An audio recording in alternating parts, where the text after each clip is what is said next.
Glavo nagnemo k desni rami, z desno roko lahko še dodatno narahlo povlečemo proti rami in s tem ustvarimo dodatni pritisk. Leva rama je pri tem sproščena. V tem položaju počasi štejemo do 10. Vajo ponovimo še na drugi strani.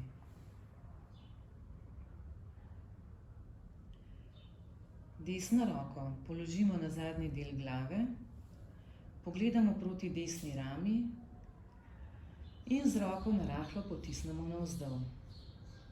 V tem položaju počasi štejemo do 10. Enako ponovimo še na drugi strani.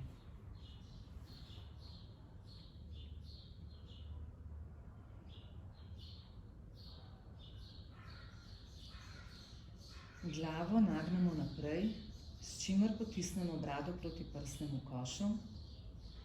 Roke pa imamo za glavo, s tem ustvarimo dodatni pritisk in glavo narahlo potisnemo naprej in navzdol.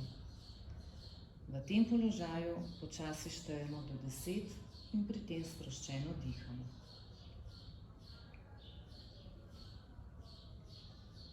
Pred sredino prsnega koša postavimo dlan ob dlan tako, da so komolci narazen. Desni komolec postavimo na zunanjo stran levega kolena, pri čemer dlani ostaneta na sredini prsnega koša. V tem položaju počasi štejemo do 10.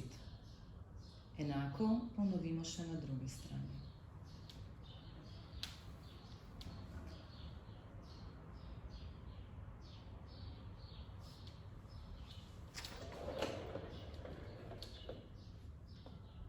Sedimo na stolu s koleni pod kotom 90 stopinj. Počasi se nagnemo naprej in roki položimo na tla, sprostimo telo. Glava prosto visi. Če ne moremo z rokami priti do tal, se postavimo v položaj, ki nam še ustreza. V tem položaju počasi štejemo do 10, nato pa se vrnemo nazaj v izhodiščni položaj.